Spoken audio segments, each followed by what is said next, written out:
Selamat sore semua, Shalom. Ketemu dengan teman-teman Instagramers.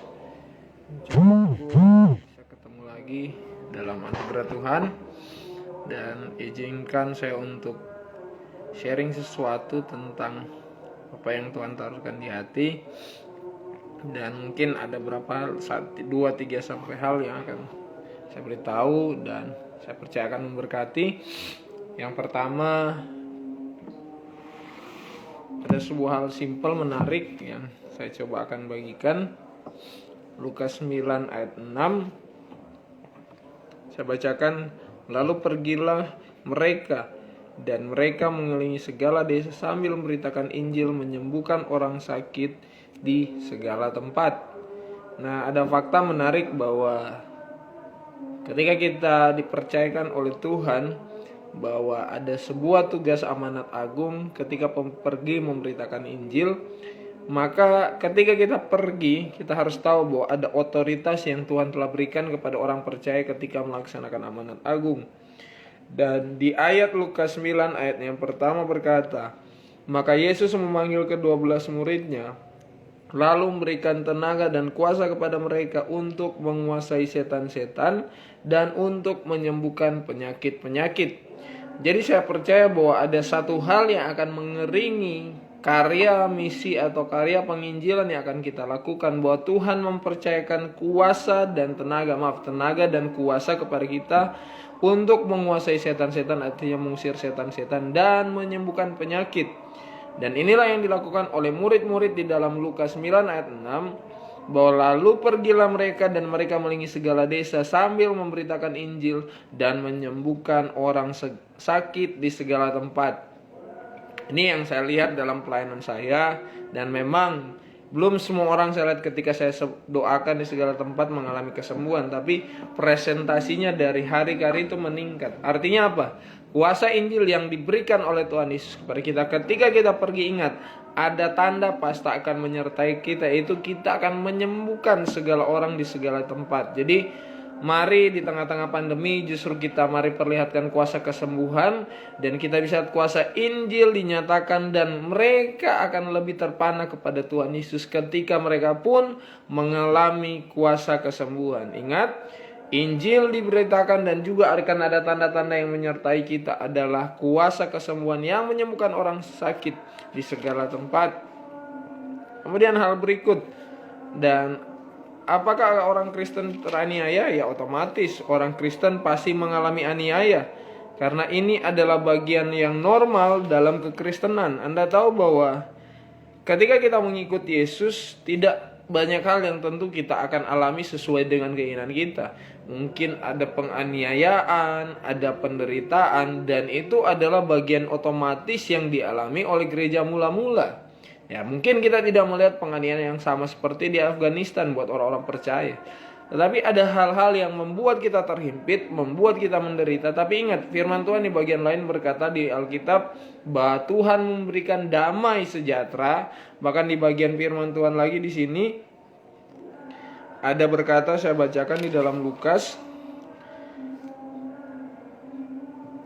ayat 11 sampai 12, Lukas 12 ayat 11 sampai 12.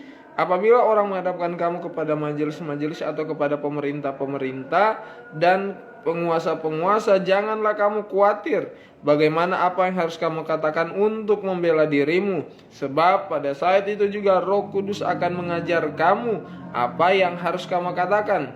Ada sebuah kisah yang saya teringat bahwa di mana Paulus dihadapkan kepada Herodes di dalam Kisah Para Rasul, dan ketika dia menyatakan apa yang dialami bersama Tuhan Yesus, Roh Kudus memampukannya dia untuk menghadapi pemerintah waktu itu yang lagi mengadili dia. Dan ingat, saya percaya kalaupun ada hal seperti ini yang kita hadapi, penderitaan, penganiayaan, ingat, Roh Kudus akan memampukan kita untuk mengatakan apa yang harus katakan. Dan ingat, penganiayaan itu atau penderitaan kita hadapi karena mengikut Kristus, bukan karena kita melakukan dosa. Itu beda. Di dalam kitab Petrus berkata, janganlah kamu menderita karena kamu dosa mencuri, membunuh.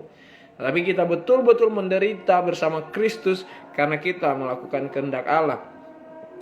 Dan hal yang terakhir, nah ini yang saya sudah dapatkan selama 4-5 hari ini, dan saya pun harus menguji Dan saya percaya kita lagi di tengah pandemi, tapi kita lihat ada banyak penurunan kasus di Indonesia, dan kita lihat ada banyak kemajuan dan strategi pemulihan ekonomi yang dilakukan oleh pemerintahan Jokowi, dan kita pun harus terus berdoa buat pemerintah kita, bagaimana pemerintah kita melakukan semua hal yang terbaik, baik program vaksinasi, baik program untuk pemulihan ekonomi, ada bantuan simultan, dan kita melihat bahwa Tuhan lagi memberkati Indonesia walaupun di tengah masa sulit. Tuhan lagi memulihkan banyak hal. Nah, ada sebuah ayat yang diingatkan oleh Tuhan di dalam Kisah Para Rasul 3 ayatnya 21. Dan satu kata bahwa Tuhan mengingatkan ada pemulihan segala sesuatu buat Indonesia. Saya bacakan Kisah Para Rasul 3:21. Kristus harus tinggal di sorga sampai waktu pemulihan segala sesuatu, seperti yang difirmankan Allah dengan perantaran nabi-nabinya yang kudus di zaman dahulu. Nah, bagian A ini Tuhan ingatkan beberapa hari lalu ketika saya doa bahwa Tuhan akan memulihkan restoration of all things, pemulihan segala sesuatu di Indonesia. Memang walaupun di tengah pandemi ini sulit, dan Indonesia pun harus butuh terobosan di dunia kesehatan, baik masalah vaksin Nusantara, vaksin merah putih, atau ada terobosan-terobosan dalam dunia kesehatan juga ekonomi.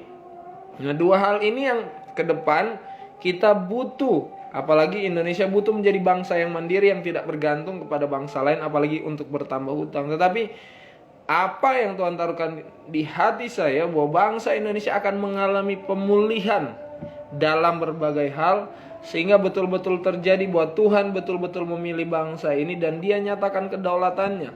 Karena itu sebagai warga gereja, sebagai orang percaya dan juga warga negara, mari kita berdoa. Saya yakin ini akan terjadi walaupun menghadapan hantaman keras pandemi, masalah COVID, banyak hal.